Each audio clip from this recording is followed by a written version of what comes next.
আসসালামু আলাইকুম, সবাই কেমন আছেন? আজকে আমি বানাবো বাচ্চাদের জন্য নাস্তা, পাউরুটির অমলেট, ডিম দিয়ে। যা যা উপকরণ লাগছে সবকিছু শেয়ার করব, সাথে থাকুন। প্রথমে আমি এখানে নিয়ে নিলাম পাউরুটি, 3টে ডিম, আর এখানে নিলাম কাঁচামরিচ, আর এখানে আমি পেঁয়াজ একটা গ্রেটারের সাহায্যে গ্রেট করে নিয়েছি। আর নিয়ে নিলাম নুডলস মশলা। এখানে আমি মিস্টার নুডলসের মশলা নিয়েছি, আপনারা চাইলে ম্যাজিক মশলা নিতে পারেন। আমি 1 প্যাকেট পুরোটা দিয়ে দিয়েছি। বাচ্চারা এই মশলাটা অনেক পছন্দ করে। আর দিয়ে দিলাম স্বাদ মতো লবণ। সবকিছু আমি ভালোভাবে মেখে নেব। মাখানো হয়ে গেছে। এখন আমি এক এক করে 3টা ডিম দিয়ে দিব।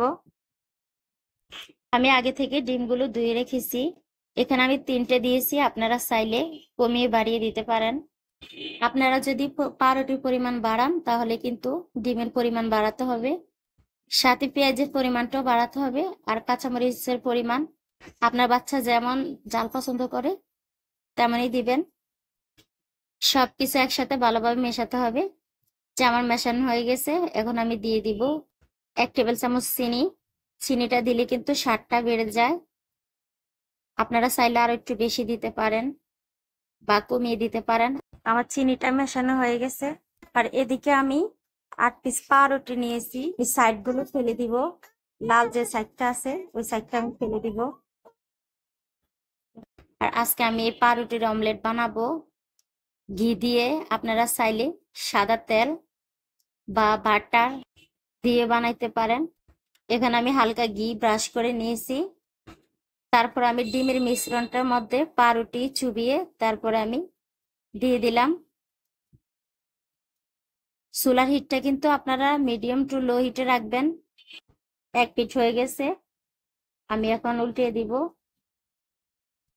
আপনারা এভাবে উল্টিয়ে পাল্টিয়ে ভালোভাবে বেজে নেবেন। আপনারা কিন্তু ঘিয়ের পরিমাণটা বাড়িয়ে দিতে পারেন, আমি কিন্তু কম দিয়েছি। আমি সাইডটাও কিন্তু বেজে নিব ঠিক এভাবে। আপনারা আমার এই রেসিপিটা একবার হলো ট্রাই করবেন, দেখবেন বাচ্চারা অনেক পছন্দ করবে। এই যে আমার ভাজা হয়ে গেছে, আমি এখন তুলে নিলাম। এভাবে আমি সবগুলো বেজে নিব। আপনাদের সুবিধার জন্য আমি আরো কয়েক পিস ভেজে দেখাবো। আশা রাখি আমার এই ভিডিওটি আপনাদের কাছে ভালো লাগবে। ভালো লাগলে শেয়ার করে অন্যকে দেখার সুযোগ করে দিবেন। তার সাথে লাইক, কমেন্ট, সাবস্ক্রাইব করে দিবেন। সবাই ভালো থাকবেন। আজ এই পর্যন্ত। আল্লাহ হাফেজ।